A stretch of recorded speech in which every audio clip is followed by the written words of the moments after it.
নমস্কার বন্ধুরা, আমি সুতপা। দেখো চলে এসেছি আজকে চিকেনের একটা নতুন রেসিপি নিয়ে। এইভাবে একবার রান্না করে দেখবে, চিকেন কারিটা কিন্তু অদ্ভুত লাগে খেতে। প্লেন ভাত, ফ্রাইড রাইস সব কিছুর সাথে দুর্দান্ত লাগে। এর জন্য দেখো আমি 1200 মতন চিকেন নিয়ে নিয়েছি। চিকেনগুলোকে ভালো করে ধুয়ে পরিষ্কার করে নিয়েছি। আর নিয়েছি একটা মিক্সির জারে আদা আর রসুন, আর এদিকে নিয়েছি পেঁয়াজ, আর এদিকে দেখো একটা বড় টমেটো নিয়েছি, আর কটা শুকনো লঙ্কা নিয়েছি। এবার এগুলোকে সব সাইড করছি। শুকনো লঙ্কাটা ওর মধ্যে দিয়ে দেবো, টমেটোটা পরে বাটবো। আর নিয়েছি ডুমো ডুমো করে আলু। আলুর পরিমাণও যার যার পরিমাণ মতন হবে। আমি এই 3খানা পেঁয়াজ নিয়েছি বড় বড়, 1200 মতন চিকেনের সঙ্গে। এবার আর ঝালও যার যেমন লাগবে। কড়াই বসিয়ে দিয়েছি। কড়াই গরম হলে বেশ খানিকটা পরিমাণে তেল দিয়ে দিলাম। এইবার কি করব, ওই যে ডুমো ডুমো করে আলুগুলো কেটে রেখেছি সেই আলুগুলো আমি ভেজে তুলব এই তেলে। এবার আলুর মধ্যে একটু লবণ আর একটু হলুদ দিয়ে দিলাম, দিয়ে একটু সময় নিয়ে ভাজবো। ভাজলে দেখবে আলুটা খুব সুন্দর ভাজা হয়ে যাবে, লালচে লালচে হয়ে যাবে। তখন আলুটা কিন্তু তুলব। লবণ হলুদ দিয়ে ভাজলে আলুর কালারটাও খুব সুন্দর আসে, দেখতেও ভালো লাগে, এবং অটোমেটিক দেখতে ভালো লাগলেই তো খেতে ভালো লাগবে। আর এই যে আদা রসুন আর তার সাথে শুকনো লঙ্কা দিয়ে একটা পেস্ট বানিয়ে আমি রাখছি। পেস্ট করার সময় অবশ্যই আমি একটু জল দিয়েছিলাম, কেন একটু জল না হলে শুকনো লঙ্কাটা খুব ভালো বাটা হচ্ছিল না। আর লঙ্কাটা হ্যাঁ আমি একটু আগে ভিজিয়ে রেখেছিলাম, মিনিট 10 ভিজেছে। এইবার আলুটা তুলে নিয়ে কড়াইতে যে তেল আছে, ওই যে বললাম বেশ খানিকটা পরিমাণে তেল দিয়েছি, প্রায় 3 চামচ, 3 থেকে 3.5 চামচ তেল দিয়েছি। তার মধ্যে চিকেনগুলো দিয়ে দিলাম।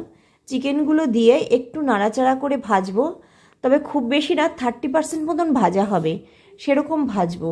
চিকেনের কালারটা দেখবে যখন উপর থেকে সাদা সাদা ভাব এসে গেছে প্রত্যেকটা চিকেনের গায়ে, তখন চিকেনটাকে তুলে নেব তেলের থেকে। তোলার পরে দেখবে তেল কিন্তু থাকবে কড়াইতে। এবার দেখো এই যে পুরো একদম ছেঁকে ছেঁকে তুলছি, এই চামচটা দেওয়ার কারণ হচ্ছে যাতে তেলটা নিচ দিয়ে পড়ে যায়, ঝাঁঝরির ফুটো দিয়ে যাতে পড়ে যায়। চিকেনগুলো সব তুলে নিয়ে এইবার এই তেলের মধ্যে আমি পেঁয়াজগুলোকে ভেজে নেব। তবে পেঁয়াজ ভাজার আগে পেঁয়াজে তো একটু ফোড়ন দিতে হবে। ফোড়নের জন্য গুছিয়ে নিতে হবে গরম মশলা। গরম মশলা গুছিয়ে নিয়ে এটা ফোড়নে দেবো, গরম মশলার সাথে তেজপাতা, আর কিচ্ছু দেবো না। এই করতে করতে দেখো আমার চিকেনগুলো সব তোলা হয়ে গেছে। এইবার দিয়ে দিচ্ছি এলাচ, দারচিনি, লবঙ্গ, আর তার সাথে দুটো তেজপাতা। অবশ্যই এলাচের এগুলো ফাটিয়ে দিতে হবে এলাচগুলো, কারণ না হলে কিন্তু তেলের মধ্যে গিয়ে তেল ফুটে বেরিয়ে আসার সম্ভাবনা থেকে যায়। এবার ফোড়নে গরম মশলাটা দেওয়ার পরে দিয়ে দিলাম পেঁয়াজগুলো। পেঁয়াজটা দিয়ে পেঁয়াজের মধ্যে একটু লবণ দেব, পরিমাণে অল্পই দেব লবণ দ্বিতীয় স্টেপে পরবর্তীতে দিচ্ছি আবার। এবার সেই কারণে এখানে লবণ অল্পই দিয়ে দেব। আর আরেকটা মিক্সির জারে আবার আমি ধনে দিয়ে দিলাম, গোটা ধনে, আর টমেটোটা রয়েছে পেস্ট করতে বাকি। এবার প্রথমে ধনেটা শুধুই গুঁড়ো করে নিয়ে আসছি, তারপরে এর মধ্যে টমেটো দিয়ে খুব ভালো করে, একটু জলও দিতে হয়েছে, খুব ভালো করে পেস্ট করে রাখছি। আর ওদিকে তো ওই পেস্টটা রেখেছি। এই করতে করতে দেখো পেঁয়াজ কিন্তু আমার মোটামুটি হয়ে এসেছে। পেঁয়াজটা হয়ে আসলেই ওই 70% হলেই পেঁয়াজের মধ্যে প্রথমে আদা রসুন আর শুকনো লঙ্কার যে পেস্ট সেইটা দিয়ে দিলাম। দিয়ে এইটা এবার কষাতে হবে। এটা ওই আদা রসুনের কাঁচা গন্ধ যতক্ষণ না যাবে ততক্ষণ এটা কিন্তু নাড়তে হবে। আর এর মধ্যে একটু লবণ দিয়ে দিলাম, অল্প করেই। লবণের পরিমাণটা হিসাব করে দিতে হবে, কিন্তু লবণটা দুটো স্টেপে দিলে ভালো হয়। এবার দিয়ে নিয়ে এবার দেখো এটাকে নেড়েচেড়ে নিয়ে যেই গন্ধটা চলে যাবে কাঁচা গন্ধ, তখন উপর থেকে চিকেনগুলো দিয়ে দিলাম। আর চিকেন দিয়ে সঙ্গে সঙ্গে আগে গ্যাসটা অফ করে দিয়েছি আমি। এটা কিন্তু ভুলো না, এই সময় কিন্তু গ্যাসটা অফ করে দিতে হবে। দিয়ে চিকেনের উপরে দিয়ে দিলাম ধনে আর টমেটোর যে পেস্ট সেটা, আর দিয়ে দিলাম টক দই, প্রায় 150 গ্রাম মতন টক দই আমি দিয়ে দিয়েছি। দিয়ে এবার খুন্তি দিয়ে এটাকে খুব ভালো করে মেশাতে হবে। এটা একটু বেশ খানিকক্ষণ ধরেই মেশাতে হবে। মিশিয়ে নিয়ে এটাকে রাখবো, এটাকে রেস্টে রাখবো। এবার এইটাই হচ্ছে চিকেনের ম্যারিনেট করার টাইম।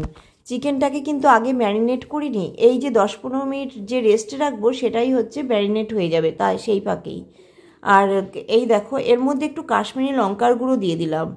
ওই যে মাখাতে গিয়ে ওই খুন্তি দিয়ে যখন নাড়ছি উল্টে পাল্টে, কাশ্মীরি লঙ্কার গুঁড়ো দিয়ে তারপরে নাড়ছি। এতে কী হবে, কালারটা খুব সুন্দর আসবে চিকেনের। রান্নার পরে যে যখন নামাবো রান্নার পরে তখন দেখবে দারুণ একটা কালার এসছে, এবং ওই কালারটার জন্যই তো খেতে বসে অটোমেটিক সবার খেতে ইচ্ছে করবে, তাই না? এই অবস্থায় যে ঢাকা দিয়ে আমি রেখে দিচ্ছি 15 মিনিট কম করে। আর সেই 15 মিনিট বাদে এসছি, দেখো কত সুন্দর মজে গেছে চিকেনটা। এই দেখো কত সুন্দর একদম পুরো মজে গেছে। এবার এটাকে আগেই গ্যাস ধরাই নিয়ে আমি এটাকে একটু উল্টে পাল্টে নিচ্ছি। নিয়ে সেই ফাঁকে কি করব, এর মধ্যে যে জিরেটা দেব, জিরে কিন্তু আমি এমনি দেইনি। জিরের জন্য আমি একটা প্যান বসিয়ে দিয়েছি। প্যানের মধ্যে 1.5 চামচ পরিমাণে তেল জিরে দিয়ে দিলাম। জিরে দিয়ে জিরেটাকে ভেজে নেব। এটাকে অবশ্যই ভাজা জিরের গুঁড়ো দেবে, এবং আমার কাছে কিন্তু স্টকের জিরে গুঁড়ো আছে ভাজা, আমি সেটা দিলাম না। আমি টাটকা ভাজা জিরে গুঁড়ো দেবো, কেন তাতে স্মেলটা খুব সুন্দর আসে, সেই কারণে আমি সঙ্গে সঙ্গেই করে নিয়ে দেব। এবার জিরেটা ওদিকে করতে করতে এদিকে চিকেনের আমি গ্যাস ধরিয়ে দিয়েছি। গ্যাস ধরিয়ে নাড়বো আর ঢাকবো, এইরকম ঢাকা নাড়া করতে করতে চিকেনটা কষাবো।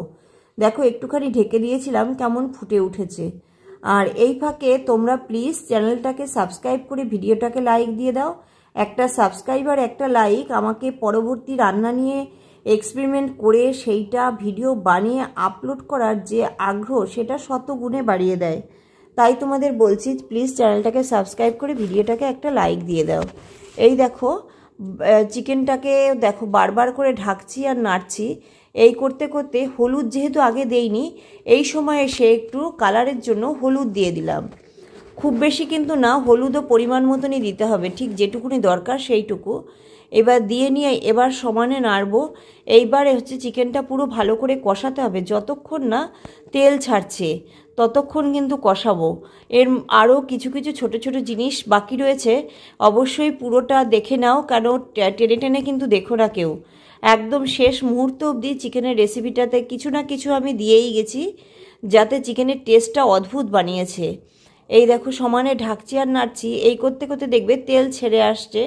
ঠিক তেল যখন ছাড়া শুরু হবে তখন এসে এর মধ্যে আমি দিয়ে দেবো গরম মশলার গুঁড়ো। এই যে দেখো গরম মশলার গুঁড়ো দিয়ে দিলাম। দিয়ে এবার আবার কিছুক্ষণ নাড়বো। কিছুক্ষণ নাড়তে নাড়তেই তারপরে দেখো কি দেই, আরও ওই যে বললাম ছোট ছোট কিছু কিছু জিনিস বাকি রয়েছে দেওয়া। এবার গ্যাসটা আর আমি কমাইনি, গ্যাসটা বাড়িয়েই করছি।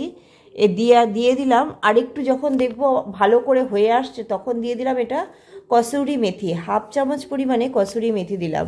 এটাও কিন্তু পরিমাণে খুবই কম দিয়েছি আমি, তবে গরম মশলার থেকে অনেকটাই বেশি। এবার কসুরি মেথি দিয়ে এবার খুব ভালো করে নাড়বো। নাড়তে নাড়তে দেখবে এটা মোটামুটি কিন্তু হয়েই এসছে, এটা আর খুব বেশিক্ষণ লাগবে না। আর একটা জিনিস বাকি আছে, যখন দেখবে হয়ে এসছে তখন এর মধ্যে দেব হচ্ছে একটু চিনি। এই যে চিনি দিয়ে দিলাম। চিনি দিয়ে যখন নাড়বে দেখবে কষাটা খুব ভালো হয় এবং তাড়াতাড়ি হয়ে যায়। আর চিনিটা তো তরকারির ব্যালেন্সের জন্য একটু দরকারি, কিছু কিছু তরকারিতে মানে চিনিটা ভীষণ দরকার। এবং চিকেনে যখন কারি করছি, চিকেন কারির মধ্যেও একটু চিনি না দিলে ঠিক ব্যালেন্স আসে না, সেই কারণে চিনিটা দিতেই হয়। এইবার দেখো চিনি দিয়ে নাড়াচাড়া করতে করতে দেখছি আমার হয়ে গেছে। এদিকে জিরেটা ভেজে রেখেছিলাম, ঠান্ডা হয়ে এসছে। জিরেটা মিক্সির জারে নিয়ে আমি গুঁড়ো করে রাখছি ওদিকে। আর এদিকে দেখো চিকেনটা ওই দেখো পুরো তেল ছেড়ে দিয়েছে, নিশ্চয়ই বুঝতে পারছো। এই দেখো পুরো একদম দেখো কত সুন্দর লাগছে। আর এইভাবে চিকেন কষাটাও কিন্তু টেস্ট লাগে। যেই দেখলাম হয়ে গেছে দিয়ে দিলাম জল। জলের পরিমাণটা একদম আমি কম দেব না, কেন জলটা যতটা, যেহেতু কাঁচা জল দিয়েছি, যতটা ফুটবে তত চিকেনের কারির টেস্টটা বেশি আসবে। এবার চিকেনের জলটা আমি কেমন পরিমাণে দিয়েছি নিশ্চয়ই বুঝতে পারছো। এই যে দিয়ে দিলাম, দিয়ে নিয়ে এবার এটাকে ভালো করে টকবক করে ফোটাতে হবে। চিকেনগুলো পুরো জলের মধ্যে কিন্তু ডুবে গেছে, উপর দিয়ে ঝোলটা একটু দেখা যাচ্ছে। সেই অবস্থায় আমি ঢাকা দিয়ে দিলাম। ঢাকা দিয়ে এটাকে খুব ভালো করে ফোটাবো, কেন ভালো করে ফোটালে দেখবে ফোটানোটা একটু বেশি হলে না তরকারির টেস্টটা কিন্তু অটোমেটিক একটু ভালো হয়। এই যে যেই ফুটে উঠেছে টকবক করে, 2-3 মিনিট ফোটার পরে ঢাকনাটা খুলে দিয়েছি। খুলে দিয়ে আমি ওই যে জিরেটা রেখেছি সেটাকে আমি গুঁড়ো করে এনে রাখছি। এই দেখো এটা এরকম যখন হয়ে আসবে, যখন দেখবো আর বেশিক্ষণ নেই হয়ে আসছে, তখন দিয়ে দিলাম ওই জিরের গুঁড়োটা। জিরের গুঁড়োটা কিন্তু দিয়ে একটু নেড়ে ছেড়ে নেব। আর এই যে জিরের গন্ধটা, ভাজা জিরের গন্ধটা, এটা অদ্ভুত লাগে। অবশ্যই ট্রাই করবে এবং আমাকে কমেন্টস করে জানাবে এই ছোট ছোট টিপসগুলো চিকেনে কেমন লাগলো। আশা করি সবার ভালো লাগবে। এই দেখো, এরকম করতে করতে দেখবে নাড়তে চাড়তে হচ্ছে মোটামুটি চিকেনটা হয়ে আসবে, খুব বেশিক্ষণ আর নেই। এই অবস্থায় যখন দেখছি হয়ে এসেছে, তখন আমি গ্যাসটা কমিয়ে নিয়ে দিয়ে দিলাম কতগুলো ধনেপাতা কুচি। এবার ধনেপাতাগুলো কুচি করে দিচ্ছি, ওদিকে গ্যাসটা কিন্তু কমিয়ে দিয়েছি, গ্যাসটা কিন্তু আর বাড়াবো না। ধনেপাতা দিয়ে একটু নাড়িয়ে চাড়িয়ে এটা নামিয়ে দেব। গ্যাসটা দেখো নামিয়ে, এই অবস্থায় ধনেপাতা দিয়ে এই নাড়াচাড়া দিয়ে গ্যাসটা অফ করে দিচ্ছি। অফ করে দিয়ে এদিকে এটা হয়ে এসছে, এটা লবণ টেস্ট করে নামাবো। আমার লবণ লাগবে না, তাই আমি আর কিছু দেইনি। এবার দেখো নামিয়ে নিয়েছি। কেমন লাগছে চিকেন কারিটা বলো। অবশ্যই ট্রাই করবে, আমাকে কমেন্টস করে জানাবে। এত সুন্দর একটা রেসিপি দেখো, তোমরা শুধু তোমাদের ভালোবাসার জন্যই আমি রান্না নিয়ে ভেবে ভেবে এরকম ছোট ছোট রেসিপিগুলো বের করি। এবার যেটা খুব হালকায় করতে পারো, খুব ঘরে থাকা জিনিস দিয়ে করা যায়, ঘরের সামান্য কিছু জিনিস থাকে সেইগুলো দিয়ে করে নিতে পারি। এবার তার জন্য অবশ্যই আমার সঙ্গে থাকতে কিন্তু ভুলো না। আর ওই যে বললাম, কমেন্টস করে কিন্তু জানিও। সবাই ভালো থেকো।